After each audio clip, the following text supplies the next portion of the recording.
up, Young Boys? That's getting back in the building. You already know who it is. And, I mean, we're basically a week from the NBA Finals. Congrats to the Nuggets. We all knew they were going to win. But with the conclusion of the NBA Finals, the 2023 version, we are going to see who are the worst players in the playoffs. Brought to you by Nonstop. These players had great regular seasons. Some were all-stars and even MVPs. But during the playoffs, they dropped the ball and disappeared when their team needed them the most. These are the most disappointing players of the 2023 NBA. I mean, let's be honest, and before we go over this video, I'm not trying to slander anybody. Coming into the video, I might do it during the video, but coming in the video, I'm not trying to slander nobody. They're all better than me. They're all better than you, so. Playoffs. Jordan Poole exploded onto the scene in the 2022 playoffs, shooting the ball like the second coming of Steph Curry. Poole was instrumental in the Warriors' 2022 championship run, which got him the nickname the Third Splash Brother. But even more importantly, Poole got the big bag, $140 million over 4 seasons. 2 weeks prior to Poole's contract signing, he got punched in the face by Draymond Green, which derailed team chemistry. Because that won't be fixed in a day. You know, it may not be fixed in a week. It may not be fixed in a month. But chemistry has nothing to do with making open shots. In the 2022 playoffs, Poole averaged 17 points on 51% from the field, 39% from 3, and 91% from the free throw line. In the 2023 playoffs, he scored 10 points. I was looking at this. I'm like, I know he's not calling 51, 39, and 91 bad. All right. Per game, making just 34% of his shots, 25% from 3, and 76% on free throws. The lowlight was the potential game-tying shot in Game 1 versus the Lakers, when Poole launched a hasty 35-foot three, which missed badly. Jordan Poole lets it fly. No! To make things worse, Poole was a black hole on defense, and his decision-making was awful. He looked like a lost rookie on the court, and the Warriors were better when he was on the bench. Another Warrior who can't be put in quite the same boat as Poole, but deserves to be mentioned, is Klay Thompson. Klay is a 4-time champ and a shooting genius, but he worse than the playoff? He missed so many open shots against the Lakers that he has to be included. In the last 4 games of the series, Klay made 14 out of 56 shots, or 25%. Yeah, With that kind of shooting from 2 of their 3 best shooters, the Warriors had no chance. But if Klay... You say no chance, but they dragged it to what, 7? 7 games? Or, yeah, they dragged it to 7, right? They had a chance. They had a chance, even with him shooting like this. is proving to be a regular season player, one who puts up great numbers in the regular season and then disappears in the playoffs. That's In the right. 2021 regular season, Julius averaged 24 points on 46% shooting and 41% from deep. In the playoffs, his numbers sunk to 18 points on 30% shooting and 33% for 3. In the 2023 regular season, Randall was scoring 25 points per game, making 46% of his shots and 34% on triples. In the playoffs, his averages dipped to 16 points, 37% from the field, and 26% from 3. Oh, wow. That's a huge drop off. Who did the Knicks go against? The Heat. It was the Heat and then the Cavs, right? Those are the 2 teams they went against. The Cavs had a chance to win this. They just weren't ready for that, for the spotlight, I guess. Now, some people will defend Randall and say that he was playing on a bad ankle, but Jimmy Butler played on a bad ankle. LeBron did. Let's stop that. All right, you're comparing Jimmy Butler and LeBron James to Julius Randle. Come on now, like his 25 is nothing compared to if LeBron drops 25, because you know 25 is going to be 10 dimes and 9 rebounds. You already know that with LeBron. And Jimmy Butler is a triple-double machine. Like, let's be real. So I mean, I don't know. Let's not compare Julius Randle to the King, all right, and to Jimmy Butler. That's crazy. Too, and they seem to do just fine. Randall is a 2-time All-Star, and he performed like a bad third option, and that's being generous. Now, while being an all-star and underperforming is one thing, what if you're the league MVP? Joel Embiid had a season for the ages, averaging a league-leading 33 points per game, shooting 55% from the field. Well, I mean, you're saying nothing but points. I mean, let's get all everything out the way. He's only mentioning points, but he's talking his point is that they drop off in the playoffs. So I guess this is okay with him mentioning these points per game averages and nothing else. It's points per game and field goal percents or whatever. But there's other things scoring on that you can do on the court. But with these players overall, they didn't do anything else on the court but score, and they couldn't do that. So. And a respectable 33% from deep. But just like Randall, Embiid has made a habit of disappearing in the playoffs. His efficiency drops every postseason, and the Sixers never made it past the second round with Joel as their main player. In the 2023 playoffs, Embiid averaged 10 points less than in the regular season, on 43% shooting and just 18% from three. Wow. Yes, you can make a case for Embiid that he wasn't fully healthy either, especially since a missed Game 1 against Boston. But Embiid is known for injuries in the playoff time, and a part of it is bad luck. However, Joel deserves to be blamed too, because he's accustomed to falling down after the slightest of touches. But what surely pisses 76ers fans off the most is that he becomes David Copperfield when it matters most, pulling off a disappearing act in the fourth quarter. Hey, you call him that? I call him Solomon Hill. Y'all know Solomon Hill? Solomon Hill is a role player for many years that people just don't know the name of, bro. These are who all these people. These are Solomon Hills that he's mentioned in the playoffs. You know what I'm saying? They're all Solomon Hill.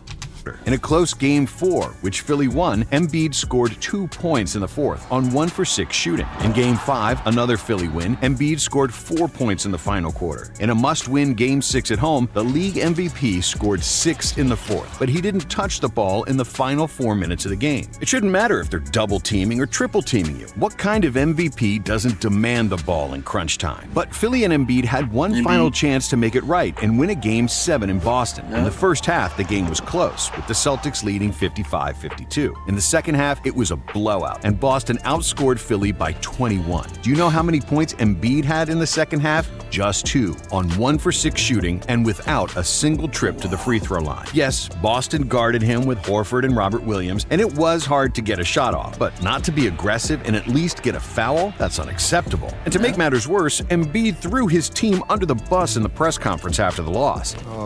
I can't win alone. Me and James, we just can't win alone. Even though you and James were the reason you lost. Actually, if we want to be real, Tyrese Maxey can't do it alone. Embiid, MVP. they're the ones who should be blaming him. Embiid might be the league MVP that he so desperately lobbied for in the media. And we're not talking about KD's mom here, but the world found out who is the real MVP. Yep. And since we're on the subject of Philadelphia's superstars disappearing in the fourth quarter, we can't forget about James Harden. Like Randall and Embiid, Harden also has a history of underperforming in the most important games. Something he was Yo, did y'all see the trade rumors, bro? They're talking about Harden's going to the Lakers. I'm like, if the Lakers won a title, why would they go for James Harden, who's known for disappearing in the playoffs? At that point, you might as well go for the 4th seed and leave it in round 2. Like, come on, man. What? That don't even make sense. I don't know what the Lakers can do, but they can't do that. You know what I'm saying? Don't do Harden, bro. Doing in Don't do Houston Harden. and is now repeated in Philadelphia. Now, granted, Harden won Game 1 against Boston by himself, scoring 45 points and playing one of the best games of his life. James was spectacular in Game 4 as well, finishing with 42 points in another 76ers win. But when you're a superstar, 2 games don't make a series, and you can't become a champion by playing 2 great. He's not a superstar anymore. He's not a superstar. He's a role player now. He's a starter level player that gets the ball too much now. He should be doing what he did in the Thunder days. He should be spotting up and shooting threes. And when they need him to, then he can play make a little bit. Other than that, he should not be touching the ball as much as he is now. He shouldn't have as many shots as he does. Those shots should go to Maxey and Tobias Harris. I don't know why they paid Tobias Harris over Jimmy, but I'll still never understand that. You got Tobias Harris and you got Tyrese Maxey on your team. You got to use them more than you use James Harden. That's just facts.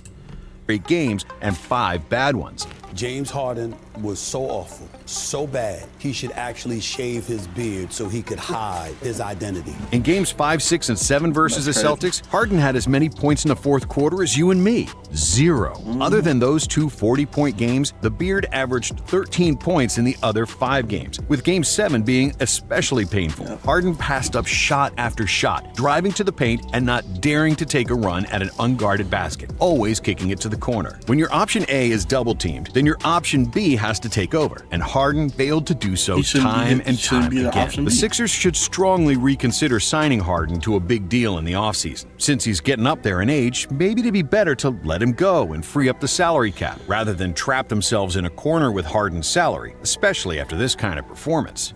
But we're not the general managers, so let's talk about a few other disappearing acts in the 2023 playoffs. If you've been following our channel, you might know that Donovan Mitchell made this list last year after forcing shot after shot, not passing the ball, and shooting under 40% from the field and 20% for 3. This season, Donovan had another great regular season, averaging 28 points on 48% shooting, 39% from deep. But just like last year, he was forcing it in the playoffs, attempting too many tough shots. I think he almost had like a 50-40, I think.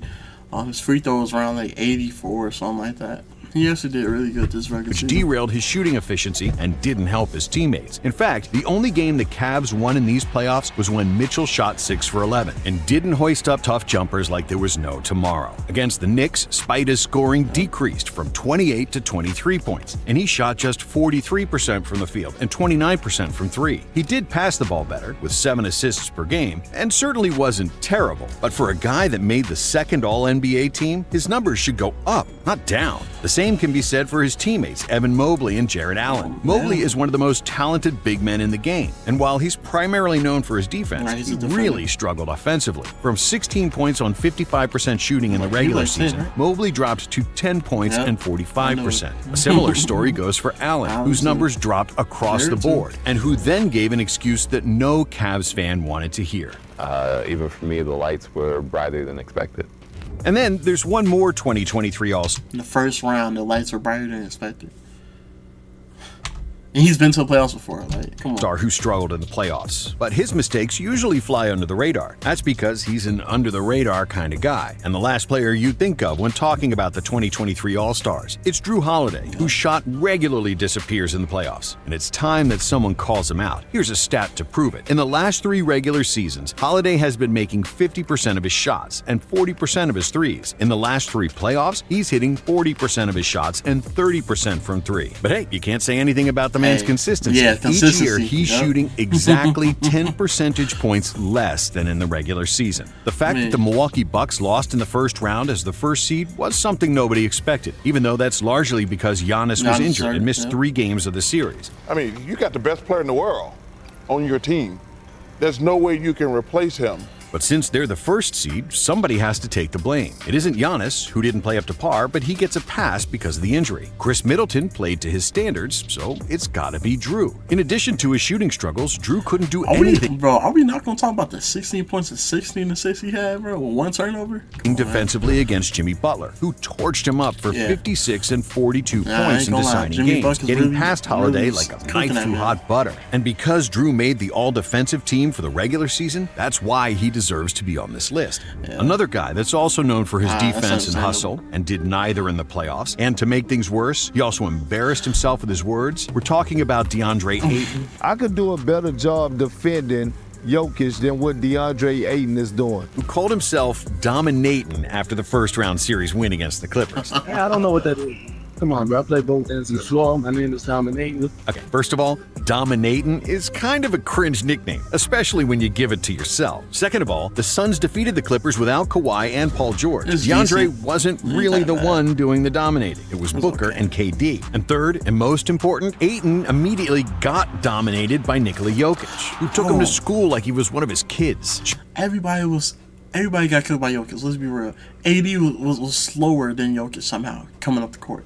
Now, I mean, Jokic Nobody was gonna stop that man from winning. Sure, nobody expected Ayton to outscore Jokic or even stop him because the Joker is a basketball wizard. But the real issue was DeAndre's effort, his rebounding, and the fact that Jokic routinely outran him in transition. Jokic was supposed to be this pudgy, unathletic guy, and Ayton, the physical marvel who came to the NBA as one of the most athletic centers of his generation. And then to get outrun and out-hustled like that, that's just a bad look. Yo. All right. I'm gonna try not to pause the video again. Unless I have to talk about it. But alright, listen. They were comparing Ayton to prime Shaq. How can you ever disrespect Shaq like that? I don't think we'll ever see another Shaq in this league.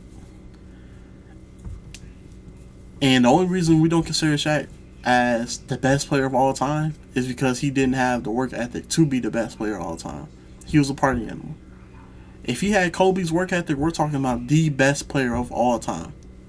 And there's not a shadow. He would have played until 2015. He probably would have played until 2013, being realistic. And he would have been average of 20 everywhere. Nobody would have been able to stop that man. A Shaq at 280 for how many years? You're not stopping him. Come on now. But Ayton wasn't the only center who got dominated by Jokic in the 2023 playoffs, as Karl Anthony Towns can also join that party. Towns is a player that's really skilled, but he never really delivered on the promise of being the first overall pick. He never truly dominated the game and took over, and compared to the regular season, his numbers have routinely dipped in the playoffs. Cat also never really adjusted to playing with Rudy Gobert, so it wasn't too surprising that he averaged just 18 points in the first-round playoff loss against Jokic.